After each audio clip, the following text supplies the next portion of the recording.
जिस जनरेशन को कहा जाता है इस जनरेशन से कुछ नहीं होगा, ये जनरेशन बड़ी आलसी है। इसी जेनजी ने नेपाल में सरकार गिरा दी है और प्रधानमंत्री केपी शर्मा ओली को मजबूर कर दिया है कि इस्तीफा दो। और विरोध इस हद तक बढ़ चुका है कि देखिए प्रधानमंत्री के घर में आग लगा दी गई और देखिए संसद में भी आग लग गई। ये आग की लपटों में घिरा हुआ है और देखिए वित्त मंत्री को तो जूतों से दौड़ा दौड़ा कर पीटा गया। पूर्व प्रधानमंत्री की पत्नी को मौत के घाट ऐसे उतारा कि बस पूछो मत। उनके घर में आग लगा दी गई और इसके पीछे का कारण सिर्फ सोशल मीडिया बैन करना नहीं है, और भी कारण है जिसकी वजह से लोग गुस्सा है वहां पर। और इसके पीछे का जवाब हम आज देंगे आज की इस वीडियो में।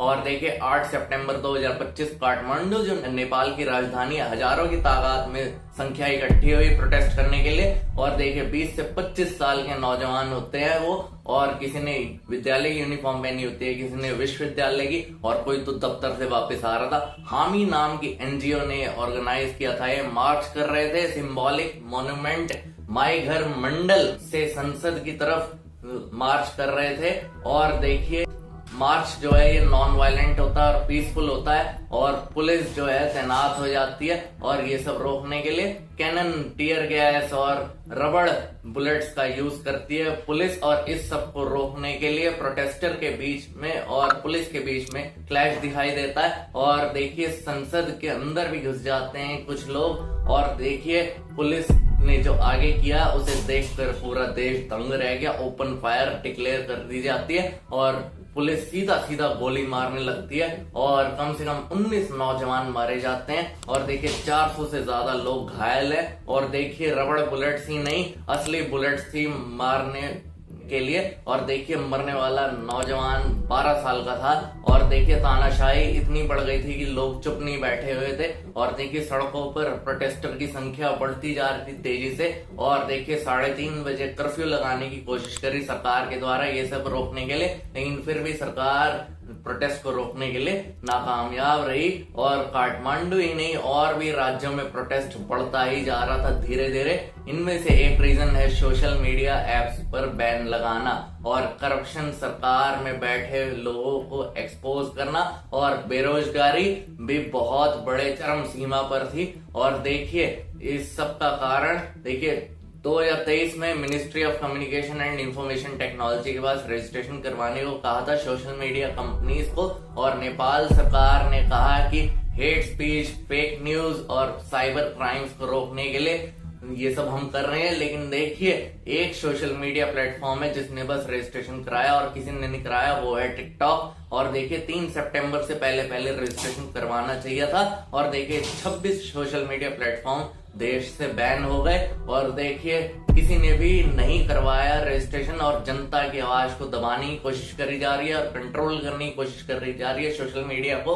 और सरकार जो है नेपोटिज्म और करप्शन को एक्सपोज कर रहा था सोशल मीडिया, इसलिए बैन कर दिया गया। और सरकारी मंत्रियों के नेपो किड्स और लेविश लाइफस्टाइल को सोशल मीडिया एक्सपोज कर रहा था। अनएम्प्लॉयमेंट, करप्शन और इनकम इनइक्वालिटी को लेकर जनता में बहुत गुस्सा था। 2024 में यूथ अनएम्प्लॉयमेंट रेट 22.82% पे था। माइग्रेट होना पड़ रहा था लोगों को, इतनी हालत खराब थी कि रूस यूक्रेन के युद्ध में लड़ने चले गए कुछ लोग पैसे के लिए। और महीने की ट्रेनिंग के बाद ही रशिया की फ्रंट लाइंस पर इन्हें लड़ने के लिए भेज दिया जाता है बेचारों को।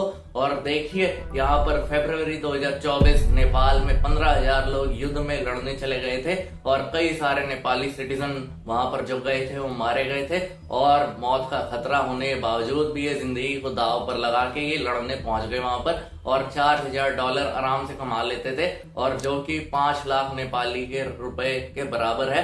एम्पैथी नहीं दिखाई जा रही है, ना ही सिंपैथी दिखाई जा रही है। और नेपाल के पॉलिटिशियन के बेटे देखिए कैसे लेविश और लग्जरियस लाइफस्टाइल जी रहे और शो ऑफ करने लगे। और हैशटैग नेपो किड्स वायरल कर रहा है, ट्रेंड कर रहा है। और नेपाली लाइफस्टाइल और स्ट्रगल देखिए यहाँ पर आम लोगों की टिकटॉक फ्लड कर रहा था। और देखिए पॉलिटिशियन के बच्चे गुची के बैग लेकर लौट रहे थे, वहीं आम लोगों के बच्चे कॉफिन्स में लौट रहे थे। और करप्शन भी एक बहुत बड़ा मुद्दा है। वहां पर जो लोग थे पक चुके थे, 70+ ईयर पॉलिटिशियन जो है वो वहां वही बार बार घुमा घुमा के सरकार बना रहे थे 2-4 लोग। और नेपाल में एक्सपेरिमेंट फेल हो चुका था। शायद नेपाल को दोबारा से मोनार्की बना दिया जाएगा। और देखिए 2008 से पहले नेपाल में मोनार्की ही थी। 2006 का लोकतंत्र आंदोलन, मॉइस्ट इंसर्जेंसी, आखिरी राजा को हटाने के लिए ये दो बड़े मूवमेंट लड़े गए थे और गठबंधन बनते तो हैं लेकिन आसानी से टूट भी जाते हैं। और देखिए नेपाली कांग्रेस और नेपाली कम्युनिस्ट दो पार्टीज हैं और नेपाली कांग्रेस के फॉर्मर पीएम जो हेड है शेर बहादुर दुबिया, एयरक्राफ्ट परचेज में इलीगल कमीशन लेने के आरोप में उनकी पत्नी आरजू राणा दुबिया फॉरेन अफेयर मिनिस्टर हैं और उन पर देखिए नेपाली सिटीजन को फेक डॉक्यूमेंट्स के जरिए भूटानी नेशनल दिखाने का आरोप है। ऐसा करने से उन्हें रेफ्यूजीज के तौर पर अमेरिका भेजा जा सकता है।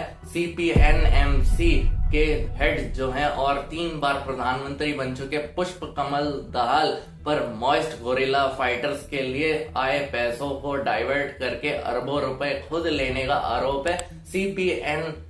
UML के हेड और current prime minister of Nepal जो थे KP शर्मा ओली पर करप्शन केसेस ऐसे हैं। देखिए उन पे सुप्रीम कोर्ट के एक आदेश को वायलेट करते हुए टी एस्टेट को कमर्शियल प्लॉट में कन्वर्ट कर दिया गया और सरकारी जमीन को देखिए प्राइवेट इंडिविजुअल्स को बेच देने पर आरोप है।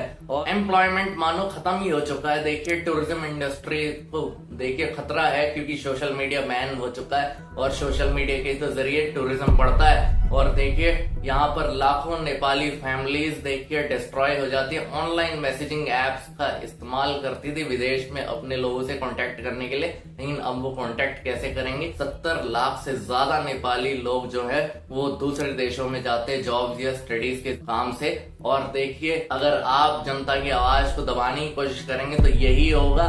और आपका क्या कहना है इस बारे में हमें कमेंट करके जरूर बताइए। हम मिलते हैं आपसे अगले वीडियो में। जय हिंद, वंदे मातरम।